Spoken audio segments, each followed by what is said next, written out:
नमस्कार, आप देख रहे हैं न्यूज प्लस 21। मैं हूं आपके साथ ललिता चक्रधारी। कांग्रेस ने भारतीय जनता पार्टी के आंदोलन को असफल बताया है। जनता भाजपा की इस राजनीतिक हठधर्मिता के कारण ट्रैफिक जाम से परेशान होती रही।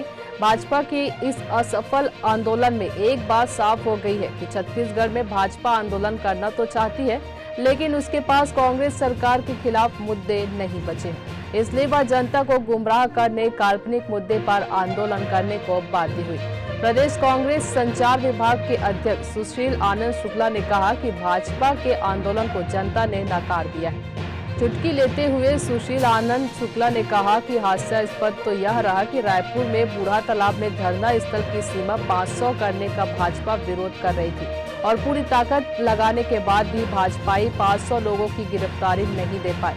प्रदेश के दूसरे जिलों में भाजपा के लोग 100 से 150 लोगों की गिरफ्तारी दे पाए। प्रदेश के आधे जिलों में भाजपा प्रदर्शन ही नहीं कर पाई। प्रदेश कांग्रेस संचार प्रमुख सुशील आनंद शुक्ला ने कहा कि भाजपा धरना स्थल परिवर्तन का विरोध कर रही, जबकि पुराना धरना स्थल यथावत है।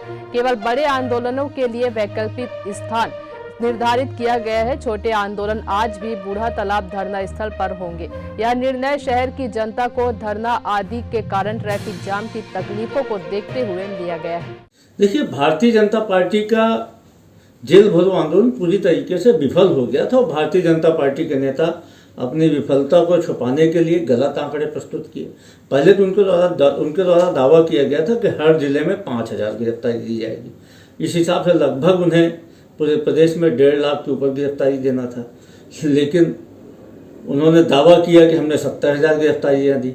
लेकिन जब आंकड़े निकल के सामने आए तो भारतीय जनता पार्टी ने मुश्किल से 9,197 लोगों की गिरफ्तारियाँ दी।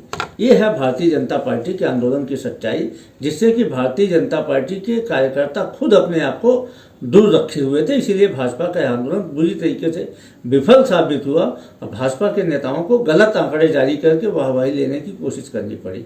जो भी सही आंकड़े सामने आने के बाद भाजपा की पोल खुल गई। ऐसे ही जानकारी से लगातार अपडेट रहने के लिए देखते रहिए न्यूज प्लस 21, आपके हक की बात।